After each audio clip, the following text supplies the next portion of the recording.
Սկիզբ առնելով Գեղամա լեռների լանջերից, ազատ գետը սնվում է ստորգետնյա ջրերով, հալոցքներով, փոքրիկ վտակներով։ Գառնիի մոտ նրան է միանում Գողթ գետը, և Խոսրովի արգելոցից Ազատը հորդառատ հոսում է Զովաշենի ջրամբար։ Հետո արդեն ջրանցքներն ու առուները խմում են գետի ջուրը, և ցամաքած Ազատը ծորում է Արաքս։ Պահանջվում է գտնել, ինչ է լռում գետը։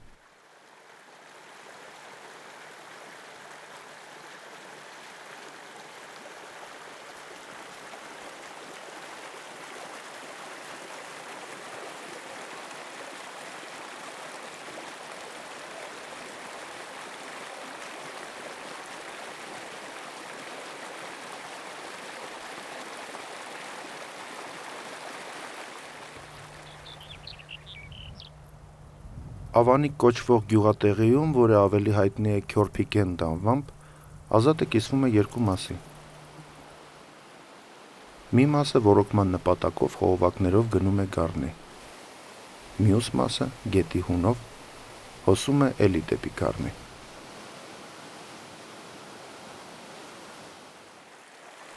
Մեր ճամփաները հաճախ են հատվում։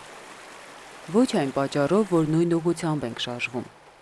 այլ որովհետև առանց ինձ դու չես կարող։ Միշտ գալիս ափիս մոտ ես տունդ կառուցում, որ երեխաներդ ամռան տապն իմ մեջ խեղդեն, անասուններդ ինձնով ծարավ հագեցնեն, դու էլ ձուկ որսաս, արտերդ ջրես ու քչքչոցից տակ քեֆ անես։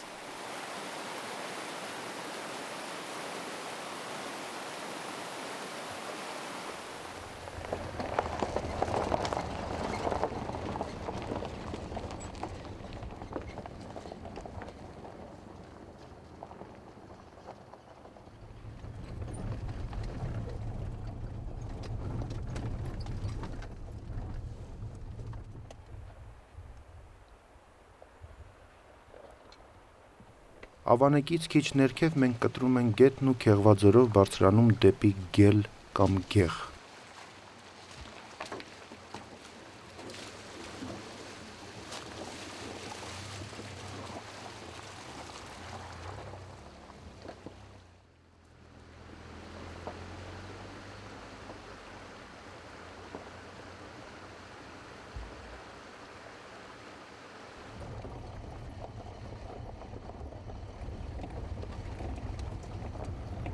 Վարկածներից մեկով տեղանունը կապվում է Հայկ Նահապետի որդու Գեղամի անվան հետ։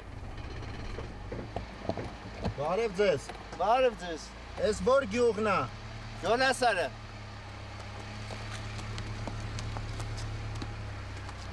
Ինչ եք ուզում։ Ստեղ եք ապրում դուք։ Ստեղ էլ ենք ապրում։ Էլ որտեղ։ Ստեղ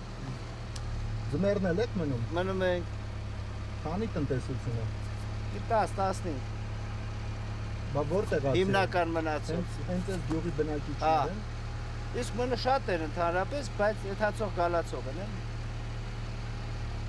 Բա ինչով եք զբաղվում ամբողջ օրը։ Անասնապահություն։ Ստացվում է։ Դե հազիվ յոլա, սովաշ չեն մնում։ Դե փառք է։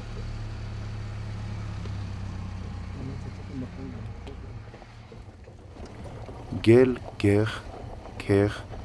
Գելասուր, Գեղասորի, Գյոլայսոր։ Հնչյունաիմաստաբանական այս փոփոխությունները հարյուրամյակների քաղաքական ու էթնիկական ազդեցությունների հետևանքն են։ 1604 թվականի բռնագաղթից հետո ամայացած Գելը կրկին բնակելի դարձավ 19-րդ դարի սկզբներին։ Գյուղում ապրում էին տարբեր դավարանքի և ազգության մարդիկ՝ հայեր, ասորիներ, թաթարներ։ Գյոլայսորի գերեզմանատանը պահպանվել են 10-ից 14-րդ դարերի վիմագիր տապանաքարեր։ Նրանց կողքին նորերն են։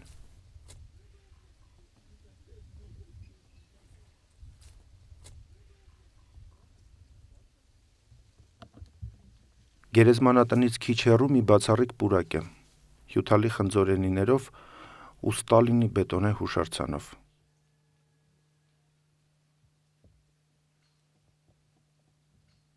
Տեղացիներն ասում են, որ առաջնորդի գլուխը մի 20 տարի առաջ է ընկել։ Ինքն իրեն, ոչ մեկը հատուկ չի ջարդել։ Ես ծնունդով հացավանցի եմ, Գառնից այն կողմ կան։ Ծնողներս Արևմտյան Հայաստանից են, Վանի նահանգի Բոğaz Քյասան գյուղից։ Դե 15 թվին գաղթել են ստեղ, հորս ընտանիքն եղել է 46 շունչ, որից միակ փրկվածը հայրս եղել էլ աղջկա շորեն հագցրել, մի կերպ փախ եկել է ու բնակվել է Հացավան։ Սիրել էր այս տարածքը, ասում էր Արևմտյան Հայաստանը մեր գյուղը տիպիկ այս տարածքներ, ես սիրեցի, ինձ կիսաանտառային, այսպես, ու այդպես եկավ գյուղում, տենց խոսակցություն բան գնաց, մի 20-25 տնտեսություն մեր գյուղից ուղղակի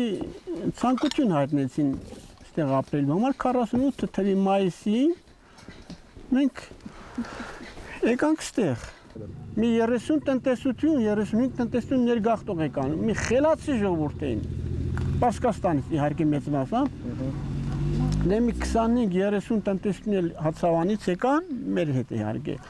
Մարտունից էլ եկան, Մոլալու գյուղից, ընդեղ էլ ավիրեցին մի քանի գյուղ, իհարկե իջեցրեցին, ախր Մարտունեցին ախպերը պետք է մնա Մարտունին, Մոլալեցի արի, Մոլալի, այդ Մարտունին Մոլալի գյուղից էր ընդեղից, հետո Կզել Խարաբից, որ գիլանլարն եկան նրանք էլ։ Ուղղակի ուզում եմ ասել ախպեր, ինչու կենտրոնացրին, դարձեցին 1.5 միլիոնանոց քաղաքը, ինչու դա ինչ չեմ հասկանում, ինչ կոպիտ սխալ էր։ Վերջապես, անցել է դա։ Հետո ստայ մի 25-30 տնտեսություն էլ ասոյներ կային, վերջապես 100-120 տնտեսություն ապրում է ստեղ։ Ապրում ենք և շատ լավ Երևակայի։ 1960-ականների վերջերին գյուղը լուծարվեց և վերաբնակեցվեց։ Սակայն տարիներ անց բնակիչներից շատերը վերադարձան և ապրում են իրենց հայրերի կառուցած տներում։ Իմ եկած տարին այս ծառերը ոչ միա չկար, դրանք այդ 23 տարի արդեն այդ խնձորները, տանձերը բոլորը հիմա է աճեցրել։ Մերակ այդ մեծ պոպոգներն է շատ հին։ 200 տարվա, 250 տարվա։ Ու բոլորը կեսրարից ստեղծածն է։ Ոնց է չեք ձանձրանում ստեղ։ Թե ամբողջ օրը գործի մեջ եք։ Ես չեմ ձանձրանում, բայց ջահելները չեն ուզում մնան։ Դե ջահելները չեն ուզում մնան գործի համար, թե չէ որ կան չաշխատեն կմնան։ Լավ, խոսա, գործի համար չէ, ուղղակի ես իմ որ լույս չկա, տելևիզոր չկա, երևի դրա համար ջահելները չեն։ Հիմնականում սա որ քեֆերի մեջ են, էլի կազմակերպում ամեն օր։ Ուզում եմ, որովհետև գիտեմ ամենաշատ մեր եկամուտը ստեղից ենք տանում։ Դե ոչ մի հող չենք մշակել, գիտենք որ ստեղ գույնը ունենք։ Ընդեղ որպես կվարտիրանց ստեղ պոպոկ, գյուղացի։ դա չէ, էլի, անասուն ունենք ստեղ, ընդեղ դժվար է պահելը։ Դաշտերը լրիվ տերիտորիաներ են, լրիվ պամիդորա, բայց ստեղ ազատ անասունը արածումը ամեն ինչ ստեղծում է մեր համար։ Վարչա իրավական տեսանկյունից այս գյուղը չկա։ Այն ոչ փոստային ինդեքս ունի, ոչ կադաստրային գրանցում, ոչ հոսանք, ոչ թաղապետ, սակայն մաքուր է, կարգ ու կանոնով, որովհետև կարգն ի սկզբանե է դրված և մինչ այսօր փոփոխության չի ենթարկվել։ Այն ժամանակ ցավը տանեմ ազատ գետում Այն ժամանակ ադա ենք ասում, որ ասինք գետը ոչ ճղավորում է, չէ երկու, մեկը կտրում ենք, մոտորված մեկ 40-50 մետր բանով, կտրում ենք դեմը, որպես ձուկ բան ենք, պատկերացրու ազնվությամբ այդ 40 մետր կտրած այդ փոքրիկ վտակից, որ ասեմ կարելի էր մի փուտ ձուկ բռնել ու ամեն ձուկն էր 20-30 սանտիմ, կարմրա խայտ։ Ու այնքան առատ էր, մենք փոքր ձգեր չենք բռնում, ափսոսում ենք, էլի, այն ժամանակ էլ մենք հասկանում ենք, որ սա թող գնա։ Եվ հիմա, երբ շատերը ձգտում են դեպի քաղաքի բետոնե մի քանի քառակուսի մետրերը, այս մարդկանց երջանիկ ընտրությունը անհասցե գյուղ անտառի մեջ է, ոչ մի լրատվություն, ոչ մի կուսակցություն։ Ես հիմա զարմանում եմ ինչու է մարդիկ այդքան չարացած, ինչու են մարդիկ չար, հոգիները չար, մարդկությունը երբ որ զարգանում է, զարգանալու հետ էլ գալիս է կատես եսամոլությունը, փառամոլությունը, շահամոլությունը, աթոռակռիվը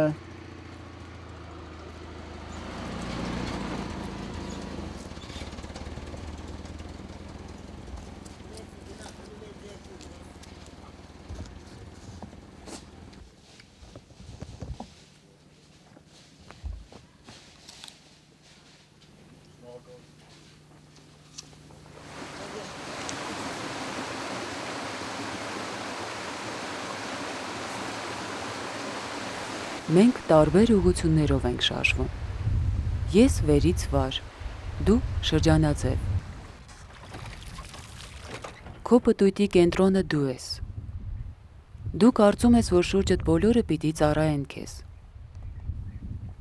Դու փորձում ես իմ հավիտենական հոսքը տեղավորել քո մշտական տեղապտույտի մեջ։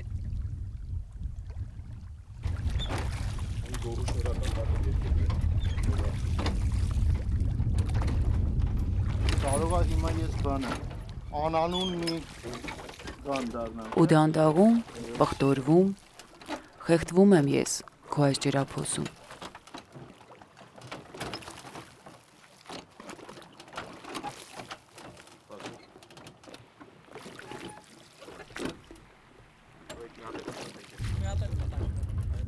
Ազատի ջրամբար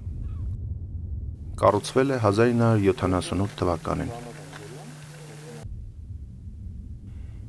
50 մետրից ավելի խորությամբ այս արհեստական լիճը կարող է տեղավորել մինչև 70 միլիոն խորանարդ մետր ջուր։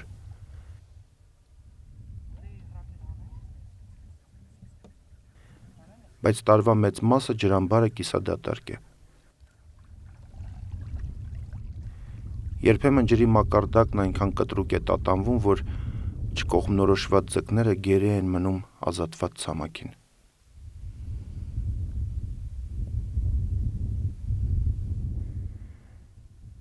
Ջրից ազատված տարածքն անասունների համար արոտավայր է ծառայում։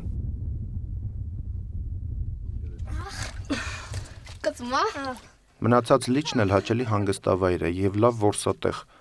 ձուկ ու խեցգետին բռնելու համար։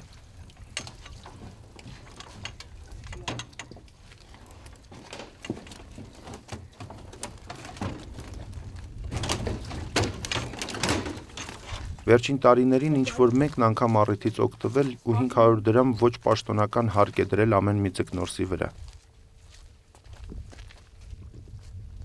Բայց այսպիսի որսի ակնկալիքը մարդաշատ է դարձնում տարածքը, հատկապես ապրիլ-հոկտեմբեր ամիսներին։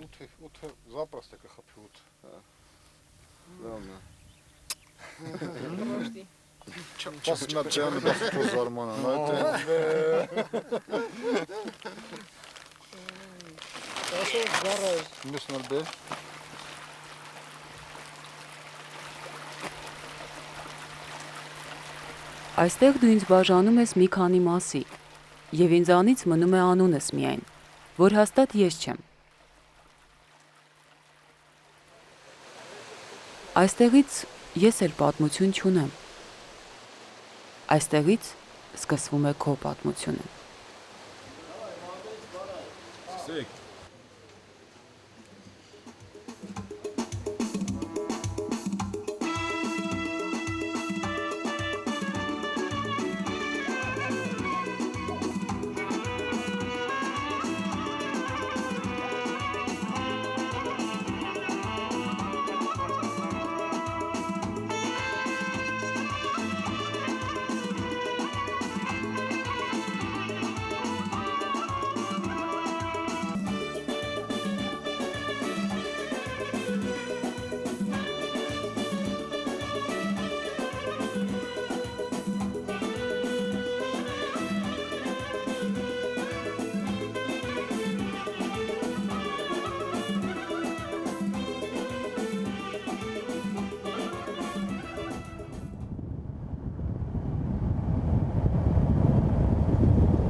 Վաղուց այստեղով ջուրն այնպես չի հոսում, ինչպես պատկերված է հայտնի լուսանկարում։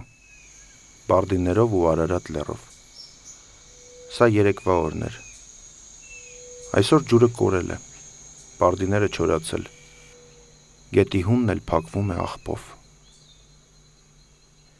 Իսկ վաղվան հավանաբար կմնան միայն հանրագիտարանային տվյալները։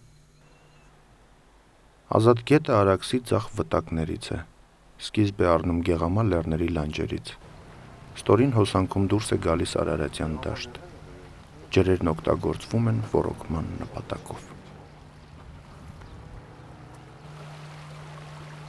Ես ու դու տարբեր ենք։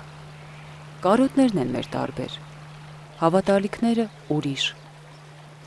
Իմ ու քո վաղվա օրը էլի ուրիշ։ Որովհետև ես իմ ճահճում էլ պահում եմ ճանապարհիս երգը։ Իսկ դու, չգիտեմ,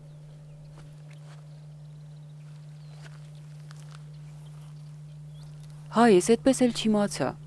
Դու ինձ լսում էիր։